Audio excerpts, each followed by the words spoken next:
sustainability question for a farmer is so much more obvious because we're with the land every day, and you can just see, as you drive around, you can just see how the life is getting drained out of our soil, out of nature, by human practices.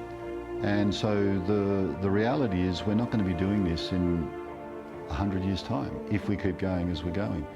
The soil is ending up blown, washed all over the place. It's not staying where it is. You just look at the amount of soil that's disappeared. It's horrifying. And that's caused by the way we farm. So we have to find ways of farming that keeps the soil in place, that nurtures the natural system in the soil, and regard ourselves not as being people who steward the land. That's far too arrogant a statement. We're people who are lucky to be here and for whom the land is our lifeblood. So we've got to turn our thinking around and say, how can we help the soil sustain us? Because that's what it's doing, that's what it's done for millennia. It's the other way around. We've got to realise that the soil is looking after us, and if we don't look after it, at some point it just won't do it anymore.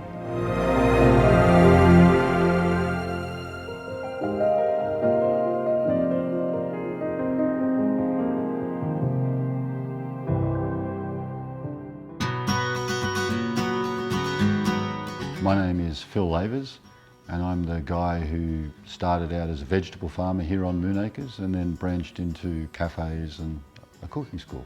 A lot of people know Moonacres Café, which is in Robertson. The farm itself is about 15 minutes from Robertson, down the hill in Wilds Meadow. We're on beautiful basalt soil, rich, red, lovely soil, fantastic for growing vegetables.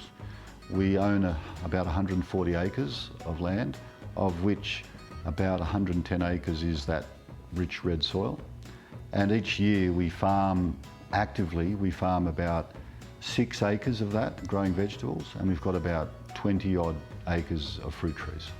We didn't start the cafe until 2015, so that was 9 years. And essentially we were selling what I think is fantastic produce. It's well regarded by all the top restaurants in Sydney. And no one in the Southern Highlands had the opportunity to eat it. And I was living in a food world that's very different from the food world around here, and I just thought, this is crazy. How can we offer this product to the locals? And so with the help of an exceptionally good chef from Sydney, we created Moonacres Kitchen.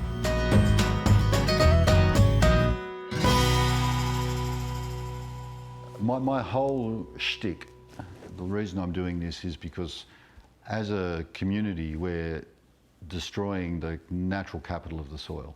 We're farming it, not really farming it, we're really mining it. We're taking the nutrients out and we're destroying the microbiome in the soil, so we're effectively destroying the life in the soil.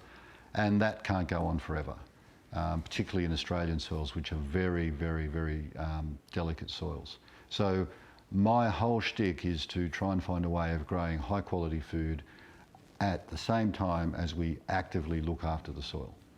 So what that means is you just can't grow crop after crop after crop. You've got to grow a crop, and then you actually got to spend a couple of years preparing the soil, helping it recover, making sure there's all the microbes you need, and then getting it ready for the next time you put a crop in. So actually most of the time the soil is getting built up, its biological system is being aided to build up to such a state that it can then be used to crop.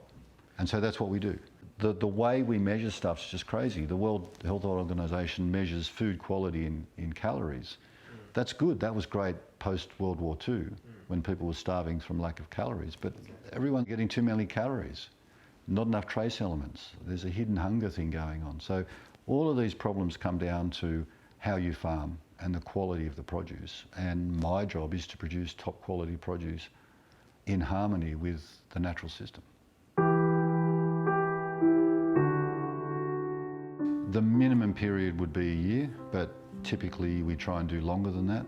And it's not just resting, it's actively putting in crops that help the biological system under the ground, and it's also feeding those biological systems by making sure there's the right mix of bacteria, fungi, archaea, and then all the nematodes and the larger creatures in there. So we actively work with the soil to try and nurture that. So there's, in the microbe world, there's three major groups of microbes. There's bacteria, which you know, there's fungi, which you know, and then there's a whole different branch of bacteria-like, which are called archaea. And they are not well known to humans because there are no archaea pathogens to humans. So we just don't, they don't bother with us and we don't bother with them, but they're actually a large part of the soil. So yeah, and by the way, most of the microbes in the soil, we don't even know their name. Right, so yeah, I mean, there's trillions literally in there, and we just don't know what's there, what they do, how they work, and more importantly, how they all interact with each other. And that's what I love about this job, is there's so much to learn. One of the things I love about my job is, in theory, on paper is great, but that doesn't cut it. I don't get paid for theories, I get paid for produce delivered to restaurants. So we've got to work out not just how you do it, but how you actually do it. How do you deliver? And that's a challenge, because there's a big difference between in theory versus actually wading through the mud, coping with the weather, and all the problems that go wrong, and getting it delivered. And that's what I like about my job. The opportunity to work with nature, to do something as exciting as growing food's a great opportunity.